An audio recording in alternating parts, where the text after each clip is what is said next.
Hey, I'm Harsh, and I double the engagement of my community by just doing one simple thing, which is monetization.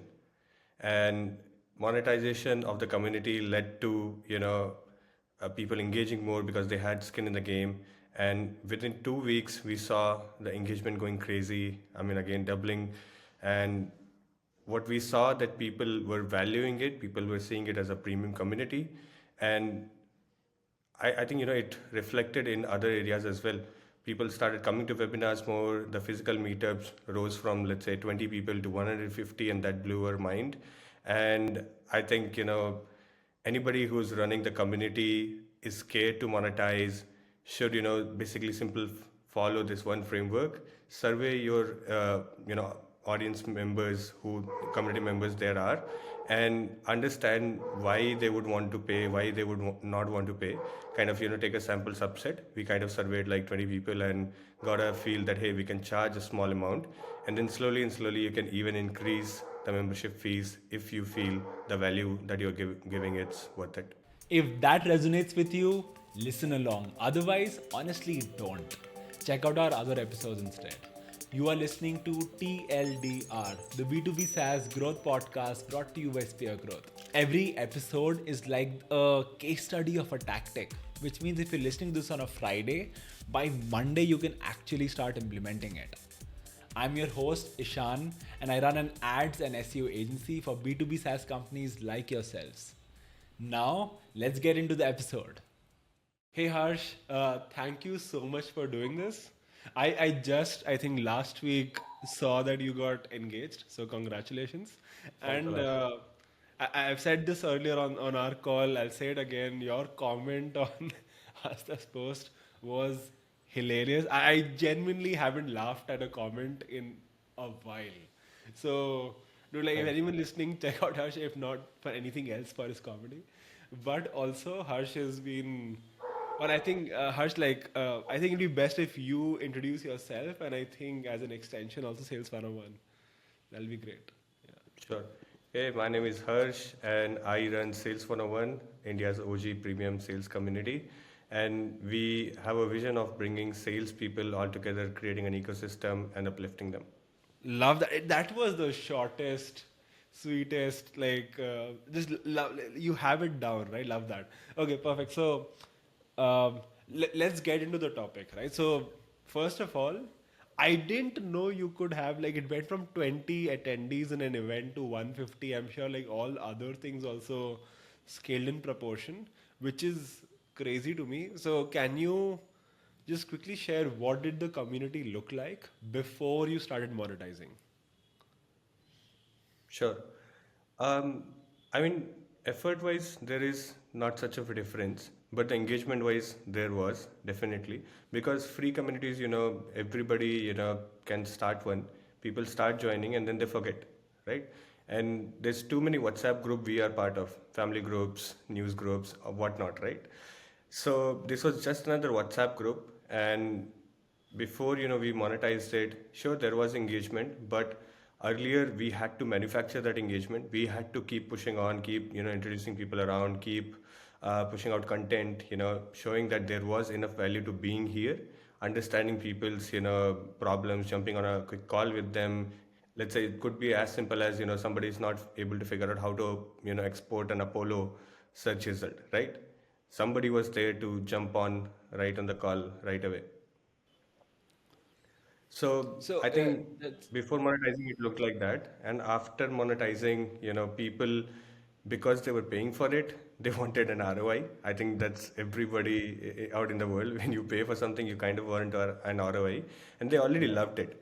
So loving it and having a skin in the game kind of combined gave us a boost of like 2x of engagement, and we were seeing people being awake because these are STRs who work, STRs, account executives and salespeople who work across the time zones.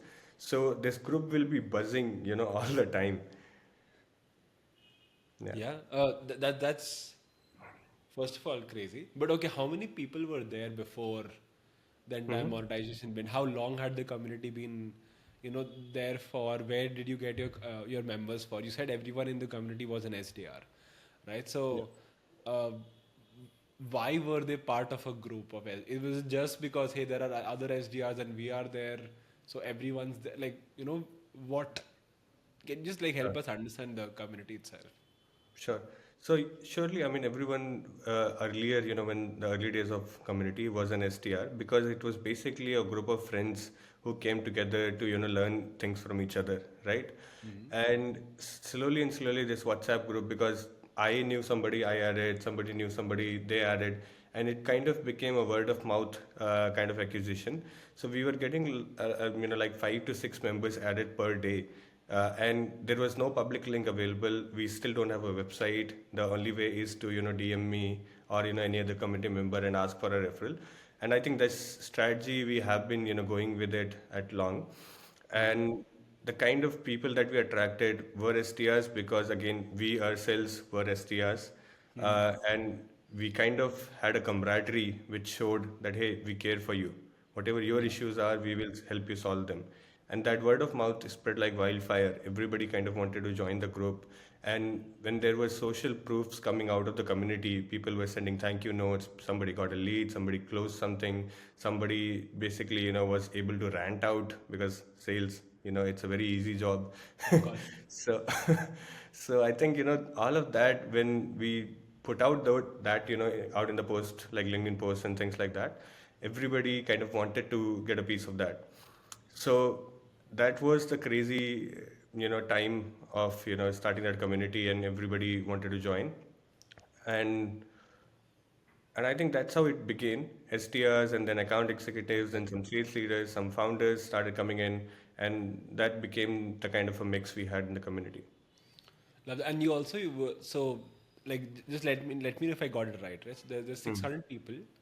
Hmm. 99% of them, or apart from just maybe a couple of folks, most people are like SDRs and sales folks. Maybe a couple of folks would be founders because they also do sales. Yeah. Um, and there are 600 people at the moment. What did you do? Like so There, in there there was used to there be any 600 events? people. Yeah. There used to be 600 people. Yeah, there used to be 600 people. Yeah. And what did you do in that community then? So basically, I mean, as I said, in the early days, you have to manufacture engagement, right? You have to be there. For example, if I saw somebody's LinkedIn post that they were, struggling to get a job, right? And I knew somebody who was hiring in their organization or, could provide a referral. On the group, I will do those introductions, right? That, hey, so and so, you should help and hey, so and so, you ask nicely, they would be able to help you. And if let's say I am part of other communities as well, I'm part of forums, founder only forums as well. And there, somebody would be asking for a software, somebody would asking for a service. I would, capture leads from there and send it out here and tag the relevant people. So I think it became about knowing who, your members were, what they could offer to the community, to each other, and to the world out there, and helping them get that was the thing, which got us initial traction. Wow, okay. I've never seen a community admin or whatever you want to call yourself, right? That engaged. So yeah, I think okay, that makes a lot more sense now. Great. So that existed, and then you decided to monetize at some point of time. How did that, like how did that decision happen? Sure. So interestingly enough, again, I started living and breathing that community. And one day I kind of went on whimsical. I had this whole blueprint that I was building with the community. So my whole agenda has been, I'm just sidetracking the conversation a bit and I'll come back to it. My whole agenda has been kind of like democracy, by the people, for the people kind of thing. So I build the community with them. I tell them what I'm gonna do. I tell them if they would want to be participants, they would help me build that. I would ask them, if I was doing something wrong, if they benefited from it, whether we should continue it or not. And that was something which is different from all the other communities that I was part of, because people again felt valued, that hey, I can give a suggestion and that might be taken seriously. Yeah. It's not like a dictatorship where a community admin is running something and you have to follow all the rules and you don't get to contribute to the rules. So I think that helped. We were on the call. I'm coming back. right? We were on the call, we were, designing the blueprint with them that what all things we can do with this community. We are, in a way late to this whole game. There is Pavilion, there is, Sales Rebels, there is HYPCCL, all sorts of, even Rev Genius existed, right? At that time, it has been like a year of launch of Rev Genius. So I said, what all we can do well, which all these other communities are not doing, and you guys get value. So we were designing all sorts of these blocks, and somebody all of a sudden, shouted. I mean, again, shout out to that guy Ishan. His name is also Ishan, by the way. So Ishan, the other Ishan, right, the sales guy, he said, "Hey, why don't you charge for it? I see you putting lots of your man hours into this, and you're doing amazing. You are bringing actual value, which I don't see anywhere else. Why don't you charge for it?" I felt little embarrassed. I felt, if I will charge, I'll become something evil, right? I wanted, these things to go for free, but I then also recognized that, hey, uh, skin in the game is something which I've been hearing a lot, even if you want to, put an analogy to startups, until somebody pays for your software, they're not really your customers. You might Yes. have 3,000 users and zero paid subscribers. That doesn't mean anything, right? So I was like, okay, let me, ponder over this. There was like 20 people in the call. I said, hey, what if, I charged? What if, let's say, from this day onwards, I start charging? What would be the amount that you would be comfortable to pay monthly? And how many of you would want to pay, and how many of you wouldn't want to pay, and why? And we surveyed this among those whole 20 people. I understood their concerns, handled their objections as, we salespeople did. So I think out of that came out a decent response that, hey, I can go ahead and charge. And as you and I were discussing that, hey, you know, what kind of audience and what percentage of current audience you might have retained. So when we charged, we announced that, hey, we introduce a small fees. We had 600 plus members. We came down to 200. 200 paying people who paid on the same day of announcing, like within two to 3 days, right? There was a deadline kept, and there was a clear directive that, hey, who is not paying will be removed from the group. And it's because it will be not be fair for people who are paying, right? Yeah. Things like that. So these 200 people who remained, I was also shocked because we started thinking that, hey, we are onto something. That was a great validation. As people say, right, hey, it's easier to earn a dollar than a rupee, and I was charging them rupee, right? And 200 odd people were paying that rupee. So I felt, we were on the right track, and this whole sales ecosystem that I keep talking about creating, I think, it's getting created at the right time. It's not super early, it's not super late. Yeah. Probably, I mean, I would have appreciated if it was already existing. I wouldn't have to do all this, trouble. I would have been just part of that flourishing ecosystem and enjoyed. But somebody has to do it, and I'm glad that, hey, I get to do it. And yeah, I think that's how the monetization bit worked. People started engaging more. People became curious more. People wanted to derive an ROI of it, and people felt that they were part of a premium community. There was certain kind of a um, being part of, let's say, Peaky Blinders group kind of thing attached. That vibe, that, hey, and I Yeah. always pose it as a mafia, sales 101 mafia. Like Yeah. people who are here, who are playing the long game with me, 5 years, 6 years, 10 years down the line, they would be somebody's. That's the vision I'm selling, and I truly believe in it. Oof, love that. There's so much to unpack. So first of all, Sure. dude, 200 out of 600 stayed after you started charging. That is insane. That's like Like, 30% retention. if I had to guess, the maximum, the absolute maximum that I would have thought, like, yeah, 60 people, right? Like that would have been my upper cap. But 200, that's just absolutely insane. And I think a large part of it was because of what you said, that hey, they already were getting so much value from the group. Yeah. It's not like you can just go in a random group, start charging people, and it's going to work. It's not going to work. Right? So Yeah. one, they already had, it was like a free trial, Hmm. right? Like a very long free trial. They knew exactly what they were getting. So that was, I think, really interesting. The second thing One that year you long you free you trial. sort of walked us. Oh yeah, very very long free trial. One more thing that he walked us through was the process in how you charged folks, right? So I'll just like maybe reiterate and let me know what I missed. So the first thing Sure. was you didn't just start charging, whether it comes to when to charge, how much to charge, should you charge. You first sort of got, as you said, you built with the community like in a democratic way, right? Like, hey, I'm going to start taxes, do you want to pay them or not, right? So that was step one, like just asking, getting buy-in. When you were doing that in step one, how many people said, yeah, sure, charge us money? And how did you get to the number that you were charging or are charging? Sure. So I think I'll answer the amount first.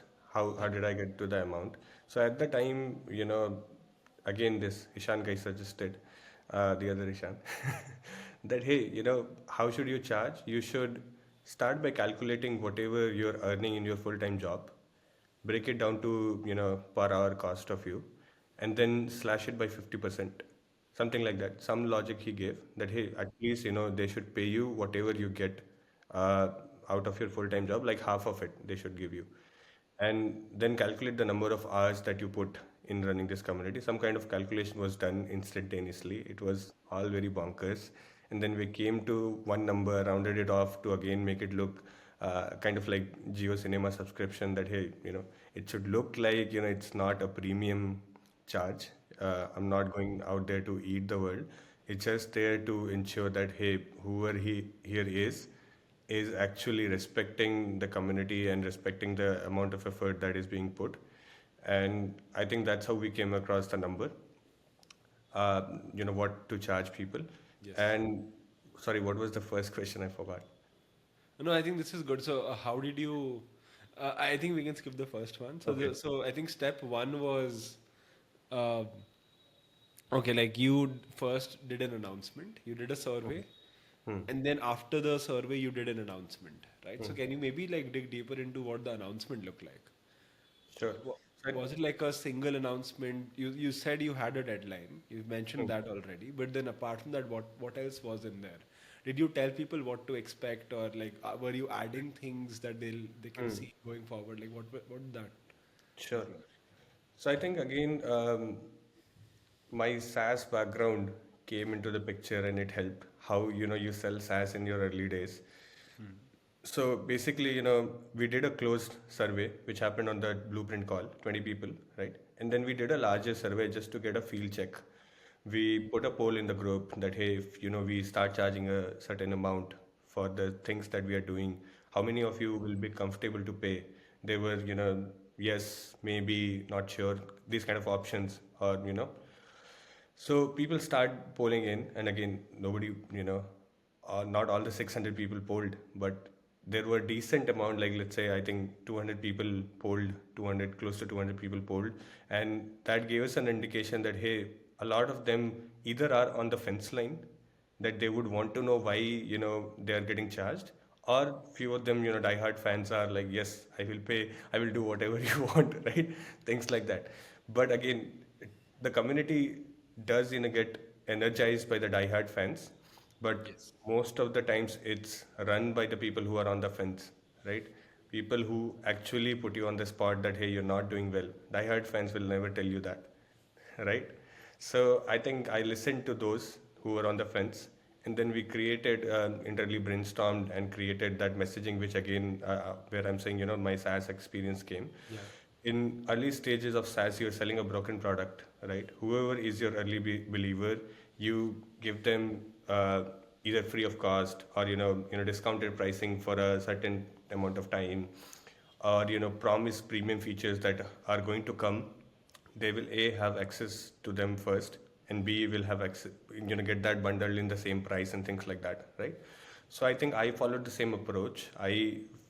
Because we were already on a blueprint call, we had created a blueprint, so there was a clear direction where the community was going, and we promised those services, those things that will be done for exclusively for the community, and but they had to believe in us today.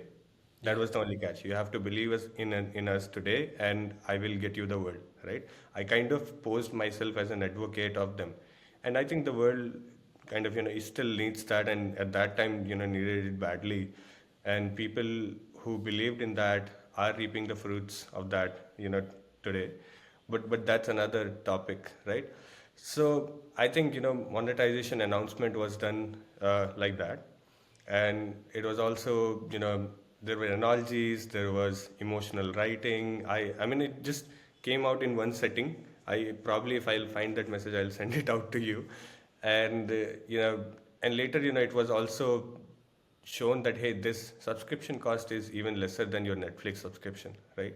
So if you care as much as you care about binge watching, and you care about your Yeah. professional upskilling, having a strong network which cares back for you, I think that is where people had to make a choice, and there was a comfortable deadline given that hey, and you have to pay by this deadline, otherwise you will be removed from the group.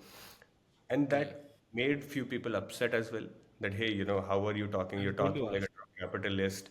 And that will always happen. Whoever is out there who is running a community, a service, or product, if you're scared to monetize, go ahead, monetize. Some people will always blame you for that. Some people will always say that hey, you're turning into somebody evil. It's not that. If you are ethical, if you are charging for right value that you're bringing, I think it's fair to ask in return, right? Because Yes. you also then can put more effort, can be more focused, and work with the people who see your vision long term. Yes.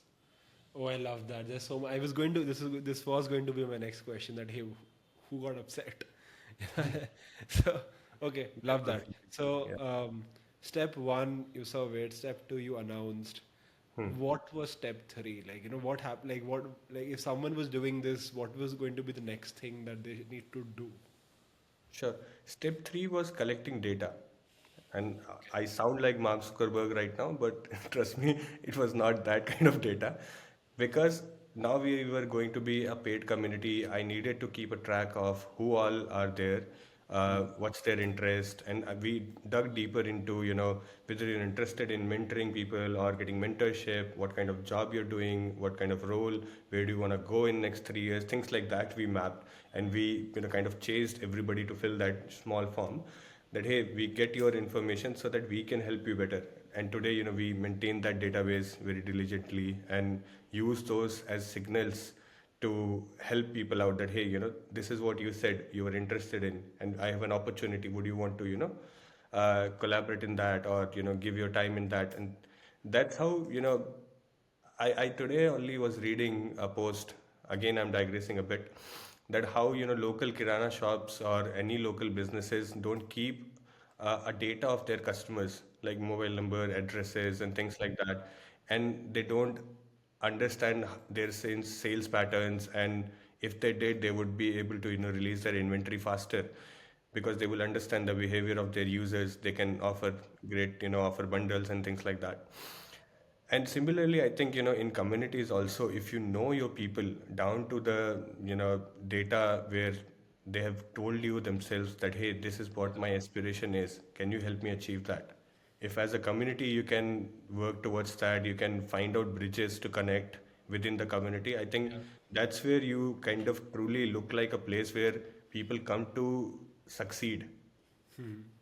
Right? If I'm joining a college, I want college to work for me, not the other way around, right? Yeah. So I think that was the expectation which people suddenly had, because I started asking money, and I was down to the game. I was like, okay, tell me what you want to achieve, I will help you achieve. Love that. Okay, perfect.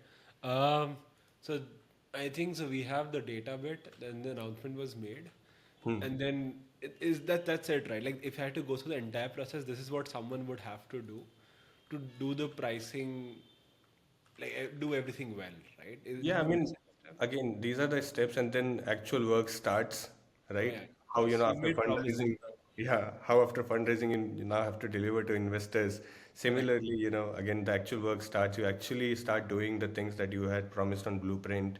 You actually start caring about those things. I Yes. often used to, put down my calendar link that, hey, book a 15-minute slot with me. I want to just understand how are you enjoying this community and anything, we can do better and things like that. And that truly made people feel special that, hey, it's like a five-star kind of a experience. Yeah. I remember that Brian Chesky's video. There is one video of Brian Chesky where he says, "How can we keep increasing that stars? 5 star, 6 star experience, 7 star experience, 8 star experience." There's Yeah. a good video about that. So I also again followed that. Hey, okay, this is the kind of basic thing that every community is doing. What can I do to stand out? Yeah. No, love that. Okay. And I'll ask a couple of questions that, so we have the process down. Let's ask some other more operational questions again, right? Sure. So, how many people did it take to do this entire thing? How did you collect payment? Like, so someone would have to set up a payment thing, then there was a survey that was done, and then you were making a plan. So, was it just you? Were there other people sort of helping you? Who were Sure. the core people, and answer it from the perspective of, let's say, if someone else like a company runs a community, how many people would it be required during this time period? So I would say, in the early days, one person is enough. Yeah. If you know your people, if you can manage, if you have enough time, give that, right? Soon enough, the community grows, the expectations grows, and if let's say you start charging money, right, the operational load increases because now you have to deliver also, and that's when I think you need people who can support you on a lot of things. As I said, there were people. I mean, we needed people to collect money as well, to keep a track, to update. We had no such infrastructure for that, right? UPI payment you do on one number, somebody will check, somebody will fill on an Excel sheet that, hey, this guy paid, and somebody will pay some wrong amount, then reaching out to them that, hey, this is not the right amount, you paid more or less or something like that, right? And after the deadline was over, understanding who didn't pay, removing them, and sending them a note why they are getting removed. It wasn't just hire and fire kind of thing. Yeah, yeah, yeah. We actually went out because again we are a community first. We might be a business later, right?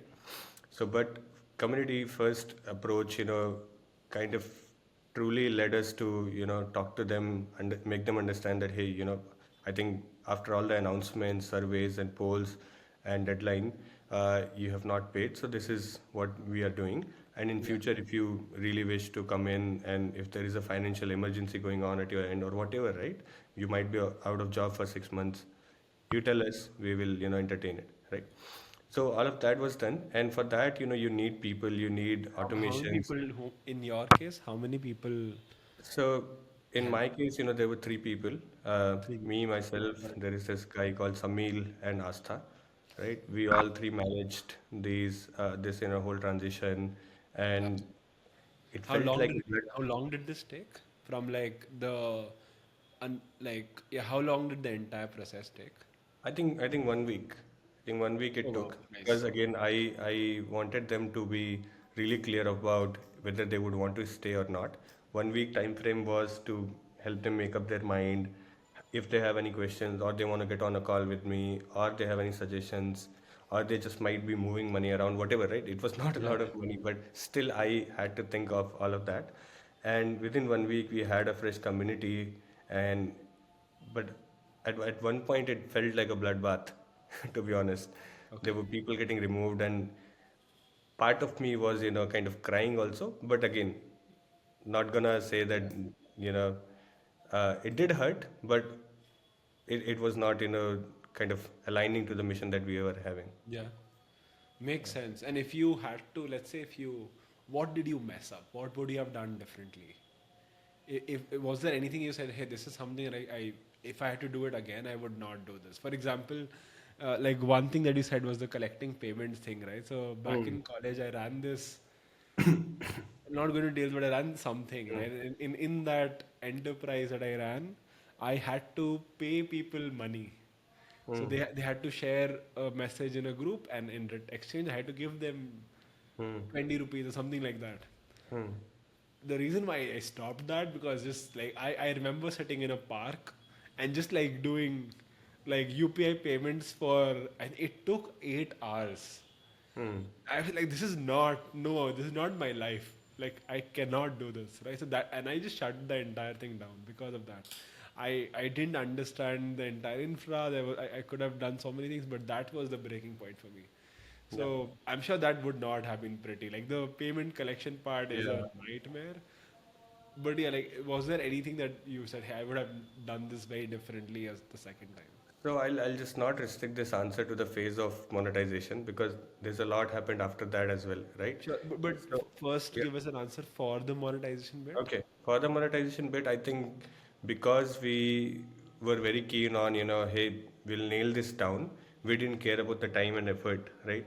We were like, okay, after this whole process, we believe we will have a fresh set of people who really want to work with us and some money, right? So that was the motivation to go behind, like, hey, okay, let's keep doing what we are doing. Let's create a framework. We divided the load amongst ourselves that, Yeah. hey, somebody will check UPI, right? Let's say, my phone was given to somebody that, hey, you keep checking UPI, somebody has paid, you enter here.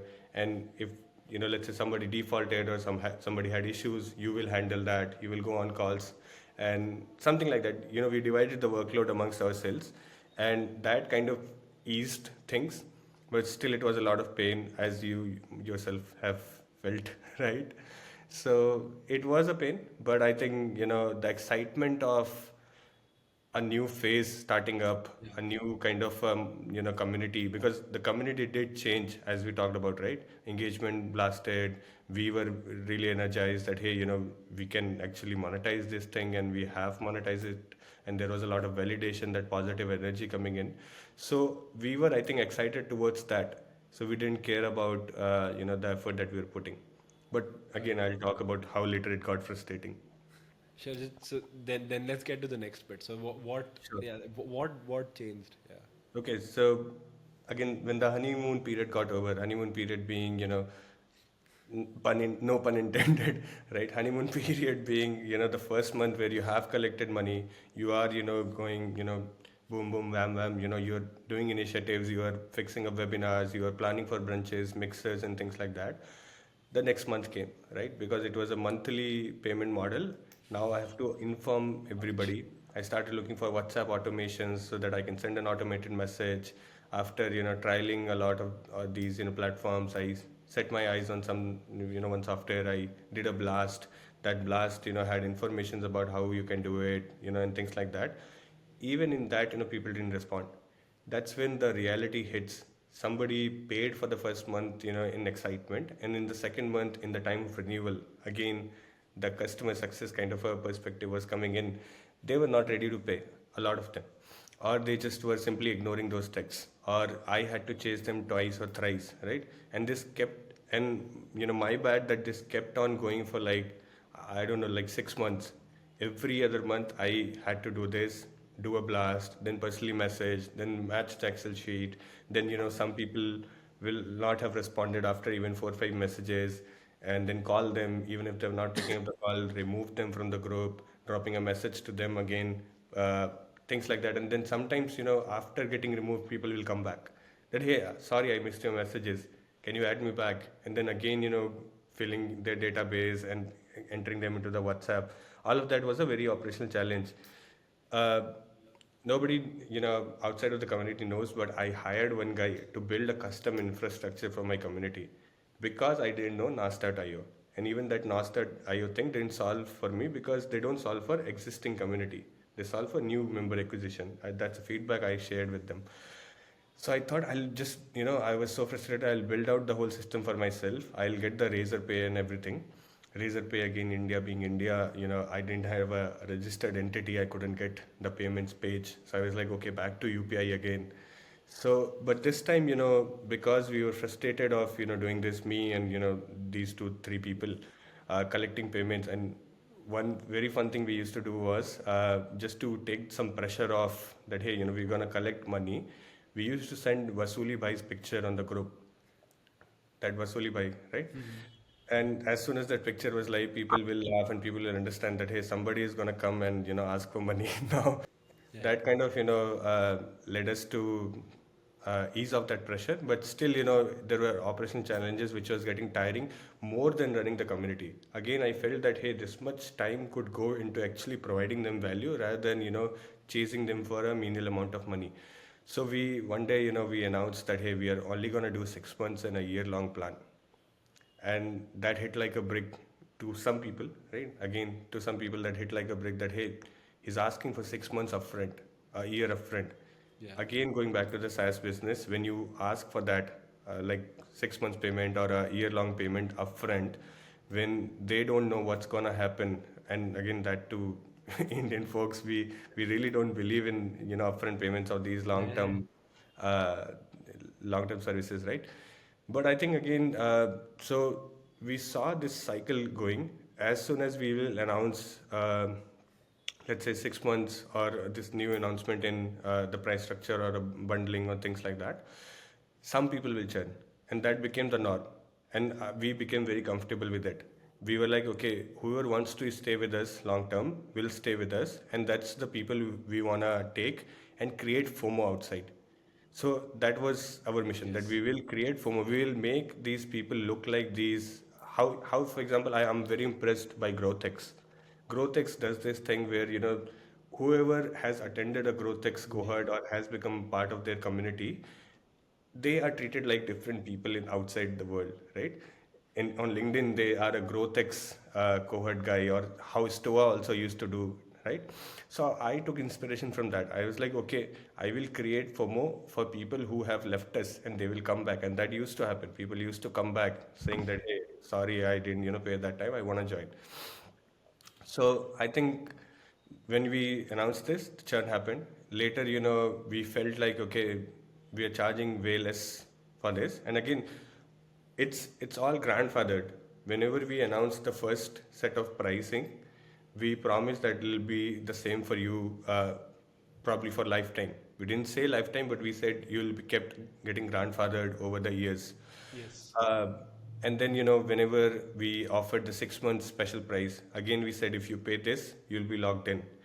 And then we announced the price hike, and we announced it in the community, which had no meaning to the community because it was for new members, for not for the people who are existingly, there. Yeah. But I needed to show them that hey, prices are increasing.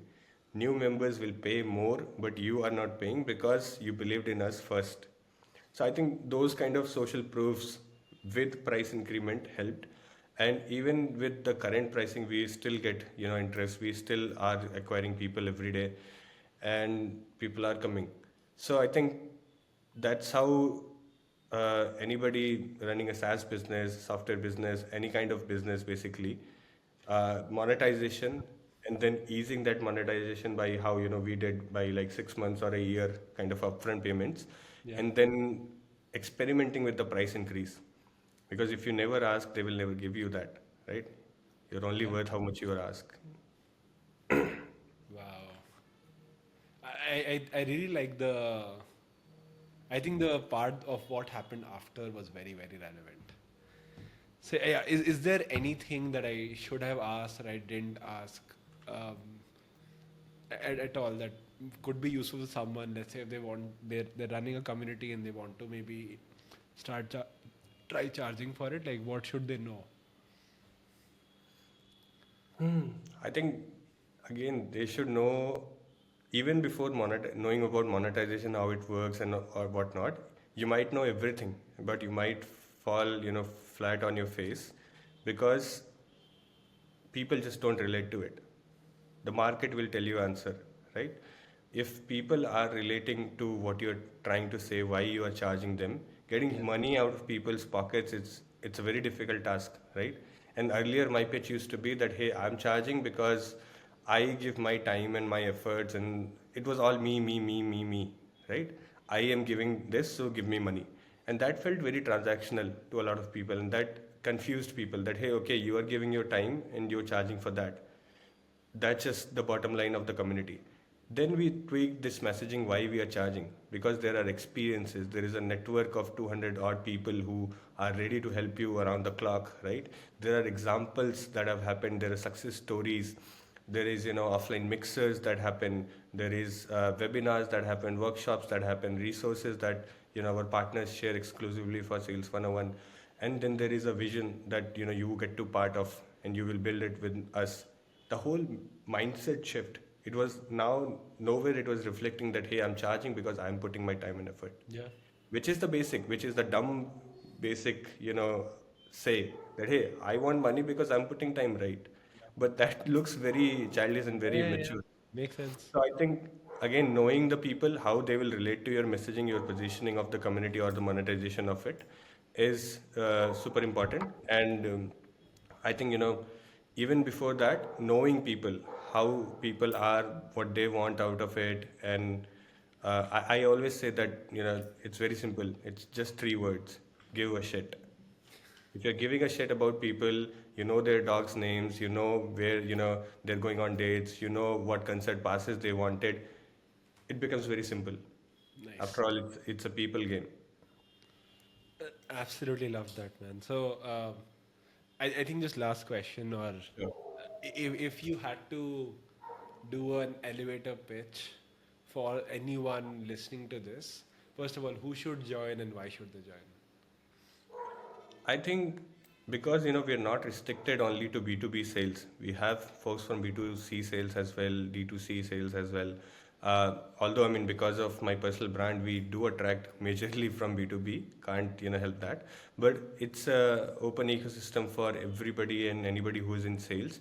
And especially, I would say at this stage of time, if you are into B2B sales or are interested to explore why, how B2B sales happens, what are the opportunities, how can one transition and things like that. I think those are the two segments which we cater to very nicely, and you will find a lot of value.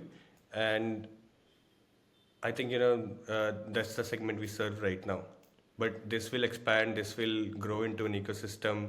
And if you want, I can do a elevator pitch now. Yeah, yeah, please do. Sure. So I think sales 101, or whatever we call it in future or whatever it becomes, I on the bottom line of it, on the heart of it, it started to uplift salespeople in India. Uh, we saw sales is not a profession which is seen in a good light in India, right? I till date, even though I run a community, I'm very active in sales ecosystem in India. Till date, I would shy from telling people that I'm a salesperson, right? I will tell them that I work in IT, because I think they will start thinking less of me. They will start thinking that, hey, probably he didn't get a job anywhere else, that's why he's doing it. And that's not true. We are closing $1 million deals for people, like not me, but a lot of us, right? We are closing $1 million deals for people. We are building businesses, and we are kind of the backbone of the whole business. Bread and butter, we earn for it. So I think it's something which we want to change through Sales 101. We want to, make people respect their own jobs, be proud of it, be proud of what they do, find camaraderie. And there was a very huge gap which is getting filled. I mean, again, I'm thankful for all the communities that have popped up, schools that have popped up, the recognition that, sales is getting on LinkedIn, that everybody kind of is filling their gaps through P2P learning, peer-to-peer learning. And that was the one of the base of Sales 101 as well, that hey, you learn from your own peers, you teach them, and that's how you grow together. And one of our ambitious project, I mean, again, never in public we have discussed about this, is to build the Soho house of sales. You know Soho house? Not very well. Okay, I've so Soho House is actually a house, right? It's a physical house. In India, we have it in Mumbai, and it's around the world. In each major city, there is a house where people of specific class are, only admitted. And I think, I'm not too sure. It's an exorbitant, price of membership, but the kind of network that you get into, the kind of meetings that are happening inside, the deals that are happening inside, the referrals that you will get, and the people that you will be able to sit with, that premium kind of access is what I want to replicate for salespeople. Imagine a house, I mean, it's as simple as a fraternity house. Imagine a house where you had a membership card, you showed that membership card, you entered inside. There are sales pitches going on, there is sales training going on, there is, sales leaders who have come, who are taking your mock interviews, and you might say, hey, okay, I have a wife and a kid, where do I go with them, right? We'll have a separate, Yeah. lounge, we'll have pools and things like that. Kind of something like, again, what NAS built for creators, I want to build for salespeople Nice. and across the world. So wherever you are, you have a place with your own people. That's the pitch. Love that. Love that, man. Cool. Thank you so much for Sure. doing this, Harsh. I really appreciate it. I like the depth that we went into. I think that's where all the value was. So I really appreciate this. Yeah. Sure, sure. I also enjoyed it. Perfect. Awesome. Thanks, Harsh. Thanks. Thank you for listening to the TLDR podcast. In case you're wondering, Spear Growth is a marketing agency. We do ads and SEO for B2B SaaS companies like yourselves. You can check us out at speargrowth.com. That is SPEARGROWTH.com. Every episode, just like this one, starts with a quick summary of what we're going to discuss. Pick the next episode to watch based on what you can implement right now. And once you start seeing results, we'd really appreciate it if you dropped us a note at podcast@speargrowth.com.